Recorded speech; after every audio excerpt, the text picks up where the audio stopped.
Rasa pilu kian dalam dirasakan keluarga Dini Sera Afriyanti mendengar terdakwa Gregorius Ronald Tanur diganjar vonis bebas dari Majelis Hakim Pengadilan Negeri Surabaya. Tak hanya keluarga korban, sejumlah pihak tak menyangka bagaimana mungkin Ronald bebas dalam kasus penganiayaan yang berujung kematian Dini Sera yang adalah kekasihnya. Keluarga korban tidak tinggal diam. Perjuangan mencari keadilan bagi Dini belum berhenti sampai di sini.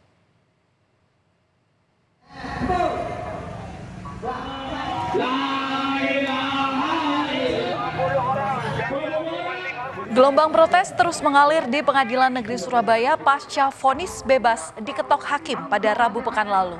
Rasa miris dan prihatin diutarakan oleh massa dari berbagai kalangan. Massa menilai vonis bebas terhadap Ronald Tanur ini menciderai rasa keadilan atas korban. Warga ingin 3 hakim yang menangani kasus Ronald dipecat. Nasib tragis yang menimpa Dini juga menuai keprihatinan dari kelompok perempuan. Mereka mendatangi Pengadilan Tinggi Surabaya pada awal pekan ini dan meminta putusan Hakim Pengadilan Negeri atas kasus Ronald Tanur ini dievaluasi kembali.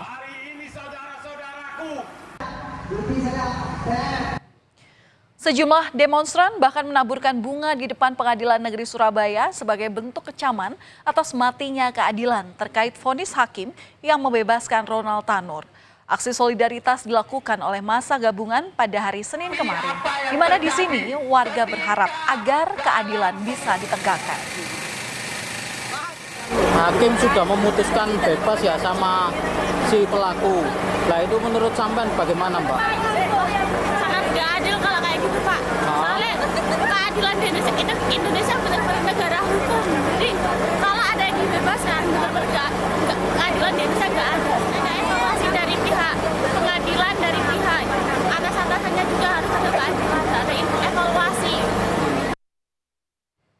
Vonis bebas untuk anak mantan anggota DPR itu menimbulkan protes karena berbanding terbalik dengan tuntutan jaksa dengan hukuman 12 tahun penjara. Hakim memutuskan agar Ronald Tanur tidak terbukti melakukan penganiayaan dan pembunuhan pada Dini. Alasan hakim adalah karena tidak ada satupun saksi yang menyatakan kematian korban. Hakim meyakini jika kematian korban akibat alkohol dan bukan karena penganiayaan. Padahal dari rekaman CCTV dan hasil otopsi menunjukkan ada kekerasan pada tubuh Dini. Merespons tuntutan masyarakat, Pengadilan Negeri Surabaya menegaskan bahwa pihaknya tak punya wewenang untuk menonaktifkan 3 hakim yang menangani kasus Ronald Tanur. Sebelumnya, persidangan Ronald Tanur ditangani oleh 3 hakim dipimpin oleh Hakim Ketua Erin Tuahdamanik, kemudian Hakim Anggota Heru Hanindyo, serta Mangapul. Surabaya ini tidak ada punya kewenangan, Pak, untuk melakukan pemeriksaan atau penonaktifan. Yang hanya bisa melakukan pemeriksaan atau melakukan klarifikasi atau verifikasi terhadap ini adalah Badan Pengawasan Mahkamah Agung. Atau juga bisa juga Pengadilan Tinggi, itu pun dia mendapat delegasi atau perintah dari Badan Pengawasan Mahkamah Agung. Keluarga Dini Sera pun berjuang untuk bisa mencari keadilan. Pada Senin lalu, keluarga Dini didampingi oleh kuasa hukum dan politisi Rieke Diah Pitaloka mendatangi Komisi Yudisial dan meminta agar KY untuk memeriksa majelis hakim yang memberikan putusan terkait terdakwa Ronald Tanur. Kuasa hukum Dini Sera menyatakan yang menjadi dasar laporan ke Komisi Yudisial ini adalah karena adanya kontradiksi surat dakwaan dan surat tuntutan dengan hasil pertimbangan hakim di dalam putusan. Pihak KY mengatakan sudah ada tim yang menelusuri kasus dari 3 hakim itu.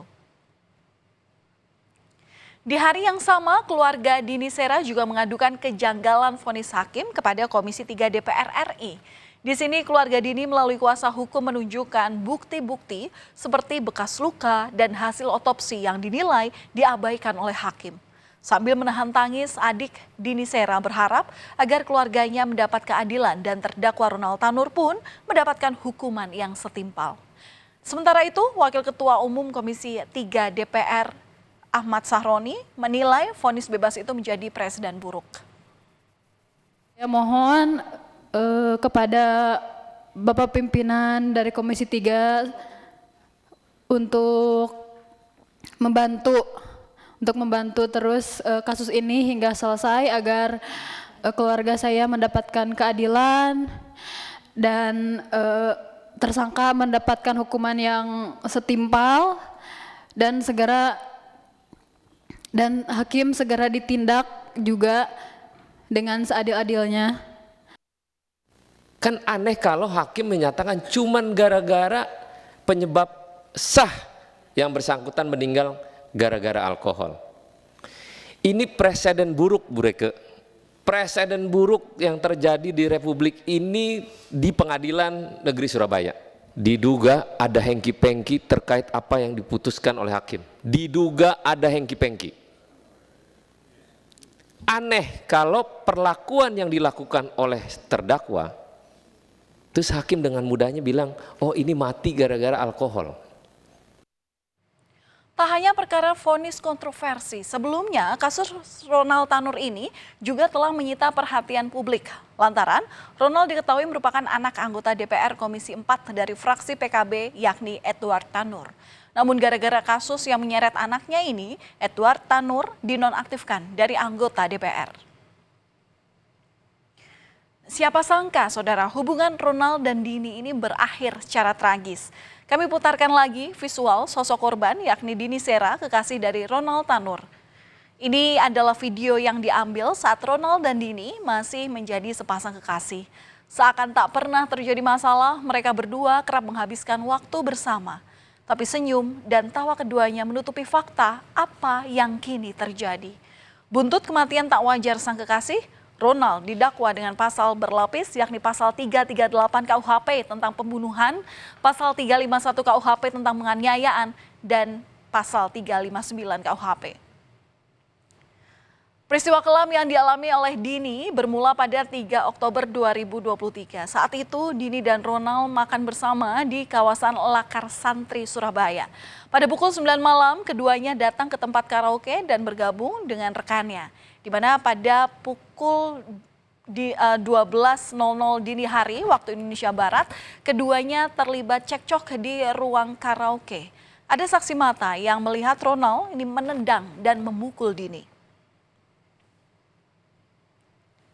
Dan ini, saudara, adalah video saat korban Dini Sera ditemukan tergeletak tak berdaya di lantai basement tempat hiburan malam pada tanggal 4 Oktober 2023. Video ini diambil sendiri oleh Ronald. Setelah tak berdaya, Ronald kemudian meninggalkan korban di basement namun dicegah petugas keamanan. Saat itu, kepada petugas keamanan, ia mengaku tidak tahu apa yang terjadi pada korban. Namun saat gelar perkara terungkap kalau Ronald ini ternyata menganiaya Dini secara sadis.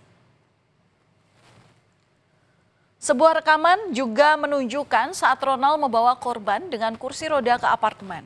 Namun suasana berubah mencekam. Ronald panik bahkan menangis karena korban yang tampak lemas semakin tak sadarkan diri. Korban Dini akhirnya dilarikan ke rumah sakit. Lagi-lagi Ronald ini menangis histeris karena korban dinyatakan meninggal dunia. Kejaksaan Negeri Surabaya akan berkoordinasi dengan Dirjen Kemenkumham untuk mengajukan pencekalan terhadap Ronald Tanur setelah jaksa mengajukan kasasi. Sedangkan kasasi belum bisa dilakukan karena Kejari Surabaya masih menunggu salinan putusan Pengadilan Negeri Surabaya. Kita menunggu, kita melakukan upaya kasasi dulu. Jadi dasar dari untuk melakukan cegah tangkap ini adalah adanya upaya dari jaksa untuk bisa melanjutkan kembali persidangannya ini. Artinya setelah kita nyatakan kasasi, nah itu salinan sudah kita terima, barulah nanti kita berkoordinasi dengan Kemenkumham untuk bisa supaya terdakwa ini tidak nanti berpergian ke luar negeri. Tak perlu waktu lama bagi Ronald untuk meninggalkan bui. Usai divonis bebas oleh majelis hakim, Ronald Tanur ternyata langsung melenggang keluar dari rutan Surabaya pada malam hari di hari yang sama saat putusan bebas diberikan. Pasca bebas, keberadaan Ronald masih jadi misteri. Dan dari penelusuran jurnalis Kompas TV, rumah Ronald Tanur di kawasan perumahan elit di Surabaya Barat tampak tertutup. Sebuah mobil terlihat terparkir di garasi rumah. Tidak ada aktivitas di dalam rumah yang hanya dihuni oleh asisten rumah tangga. Kejaksaan Negeri Surabaya terus memantau keberadaan Ronald Tanur, di mana Kejari Surabaya juga memastikan jika anak mantan anggota DPR itu masih berada di Indonesia. Kini upaya hukum kasasi menjadi harapan bagi banyak pihak untuk melawan vonis bebas Ronald Tanur. Kasasi menjadi jalan untuk memberikan keadilan bagi korban Dini Sera. Perjuangan mencari keadilan bagi Dini belum berhenti sampai di sini. Semoga keadilan bisa ditegakkan.